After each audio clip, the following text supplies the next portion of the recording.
Hello everyone, my name is Amit. आप देख रहे हैं द वेल्थ मंत्रा। आज के इस वीडियो में हम डिस्कशन करेंगे कि आरबीआई ने 7 सितंबर को एक प्रेस रिलीज या नोटिफिकेशन के जरिए 34 एप्लीकेशंस को अलर्ट लिस्ट में डाल दिया। ये 34 एप्लीकेशन वेबसाइट बेसिकली अपने आप को फॉरेक्स ट्रेडिंग एप्लीकेशंस बताया करते थे, और इन 34 में से कुछ नाम तो इतने बड़े हैं जिनका नाम सुनकर आप चौंक जाएंगे। इनमें है ऑक्टाएफएक्स, IQ trade, Binomo, Olympic trade और भी बहुत सारे एप्लीकेशंस हैं। और खास बात ये कि ये कंप्लीट लिस्ट भी नहीं है। आरबीआई ने ये भी मेंशन किया हुआ कि आने वाले टाइम पे और ज्यादा एप्लीकेशन या वेबसाइट्स को हम इसमें इंक्लूड करेंगे।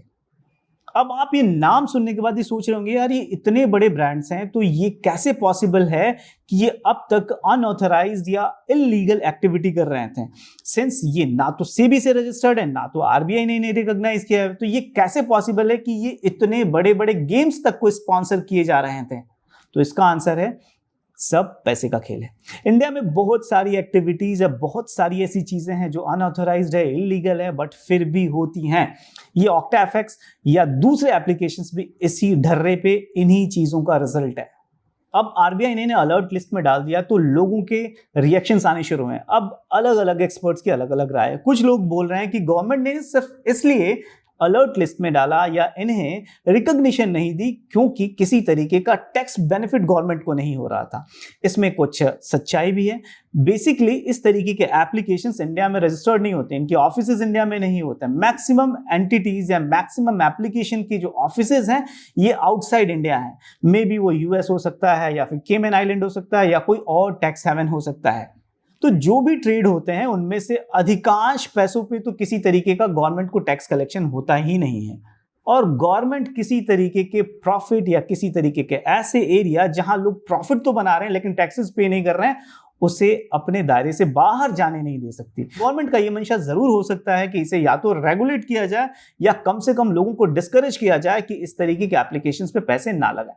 लोगों को डिस्करेज करने का गवर्नमेंट का एक रीजन ये भी है कि इनमें से बहुत सारे ऐसे एप्लीकेशंस भी हैं जो लोगों को चीट कर रहे हैं, फ्रॉड कर रहे हैं।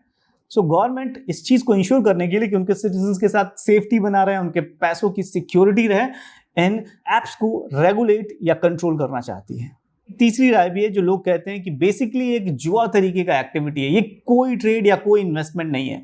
बहुत सारे लोग इस चीज को एनालाइज करके बता रहे हैं कि जो डेमो अकाउंट के टाइम पे जो आपको डॉलर्स मिलते हैं वो डॉलर्स बेसिकली जब आप लगा करके इन्वेस्ट करते हैं तो मैक्सिमम टाइम आप प्रॉफिट्स में होते हैं। इसका कारण ये है कि ये एप्स इस तरीके से डिजाइंड होते हैं कि आपके डेटा को, आपके माइंडसेट को रीड करके, डेटा को मैनिपुलेट करके और आर्टिफिशियल इंटेलिजेंस का यूज करके वो उस ट्रेड को ऑन द स्क्रीन उसी डायरेक्शन में मूव कराते हैं जिस दिशा में आप सोच रहे हैं।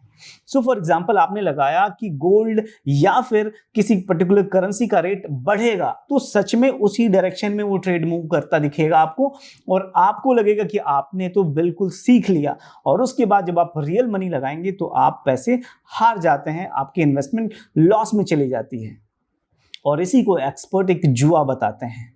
और जुआ एक इलीगल एक्टिविटी है तो ऑफकोर्स गवर्नमेंट इस तरीके की चीजों को प्रमोट तो नहीं करने वाली। चलिए अब समझते हैं कि अगर आपने इन एप्लीकेशन पे पैसे लगा दिए तो अब आपको क्या करना है या क्या कर सकते हैं। तो मेरी पहली सजेशन तो ये होगी कि अगर आपने इन एप्लीकेशन पे पैसे लगाए हैं तो कोशिश करें कि जितनी जल्दी आप अपने पैसों को विड्रॉ कर सकते हैं उतना जल्दी विड्रॉ कर लें और दूसरे ऑल्टरनेट प्लेटफॉर्म्स या ऑल्टरनेट इन्वेस्टमेंट टूल्स में इन्वेस्ट करें। स्टॉक मार्केट एक ऐसा ही दूसरा प्लेटफॉर्म हो सकता है जो कि गवर्नमेंट और सेबी द्वारा रेगुलेटेड है और किसी फंडामेंटल पे काम करता है। स्टॉक मार्केट में जब भी किसी तरीके का मूवमेंट, अपसाइड या डाउनसाइड मूवमेंट आता है तो उसके पीछे एक रीजन होता है, एक लॉजिक होता है।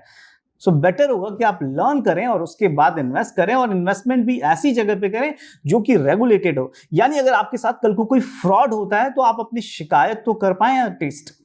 लेकिन अगर आप मेरे सुझाव से सहमत नहीं हैं और आप चाहते हैं कि इन एप्लीकेशंस पे ही ये पैसा बनाया जा सकता है और आप आगे भी बनाना चाहते हैं, तो बेटर होगा कि आप अपने डेबिट कार्ड या क्रेडिट कार्ड का यूज किए बजाय क्रिप्टोज का यूज करें। क्रिप्टोज इलीगल नहीं है, क्रिप्टोज पे सिर्फ टैक्स लगा हुआ है। तो अगर आप इन एप्लीकेशन पे बने रहना चाहते हैं तो बेहतर है कि पेमेंट या रिसीट क्रिप्टोज में करें। टैक्स लगेगा वो एक अलग बात है, लेकिन आपके बाकी की इन्वेस्टमेंट सेफ रहेंगी। साथ ही हम ये भी बात करेंगे कि कैसे कुछ बड़े बड़े इन्फ्लुएंसर्स और सेलिब्रिटीज इन एप्लीकेशंस को प्रमोट करते रहे। उन्होंने प्रमोट इनफैक्ट इसको इस कदर किया जैसे ये कोई पैसे की खदान हो, जहां यूजर को सिर्फ एक रजिस्ट्रेशन करना है और उसके बाद अपना बोरा या बैग लेकर के जाना है और वहां से कैश भर करके ले आना है। लेकिन हकीकत ऐसा नहीं है, और इसका कारण यह है कि आरबीआई या गवर्नमेंट ने इस पर कंट्रोल लगा दिया, इसे अलर्ट लिस्ट में डाल दिया, और ये लोग या कोई भी इन्फ्लुएंसर्स गवर्नमेंट या आरबीआई से बड़ा नहीं है। आरबीआई की इस रिलीज के बाद भी मुझे यकीन है कि जरूर कुछ लोग ऐसे होंगे जो फिर आएंगे और फिर से जस्टिफाई करेंगे कि ये एप्लीकेशंस बिल्कुल ठीक है, यहाँ इन्वेस्टमेंट किसी तरीके का रिस्क नहीं है। लेकिन ट्रस्ट मी, ये चीज आप गांठ बांध लें कि गवर्नमेंट अगर किसी चीज के पीछे पड़ गई है, गवर्नमेंट किसी चीज को कंट्रोल करना चाहती है, तो बेहतर होगा एक आम नागरिक के तौर पे कि आप गवर्नमेंट से पंगे ना लें। एक आम इंसान गवर्नमेंट से जीत नहीं सकता। तो बेहतर ये होगा कि आप सच में अगर इन्वेस्ट करना चाहते हैं तो ऐसी जगह पे इन्वेस्ट करें जिसके पीछे एक लॉजिक हो, जिसके पीछे कुछ फंडामेंटल्स हो, जो रेगुलेटेड हो। ये एप्लीकेशंस किसी भी मायने में इंडिया में कहीं भी रेगुलेटेड या कंट्रोल नहीं है, ना तो ये सेबी में रजिस्टर्ड है, ना तो आरबीआई में। तो अब ये आपको सोचना है कि आप ये इन्फ्लुएंसर्स की सुनना चाहते हैं या फिर गवर्नमेंट की सुनना चाहते हैं। सो नेक्स्ट टाइम जब भी आप किसी इन्फ्लुएंसर को फॉलो करें तो मेक श्योर कि उसकी रिकमेंडेशन पे जो आप इन्वेस्टमेंट कर रहे हैं वो सेफ तो है। तो ये था एक छोटा सा डिस्कशन आरबीआई की लेटेस्ट रिलीज पे। फर्दर इस पे और क्लैरिफिकेशन या और कोई इन्फॉर्मेशन आती है तो will definitely make a video on that. और आपके कोई स्पेसिफिक सवाल, सुझाव, क्वेश्चन हो तो do ask that in the comment section. We would be happy to help you. So until next video, bye bye and take care. Thank you.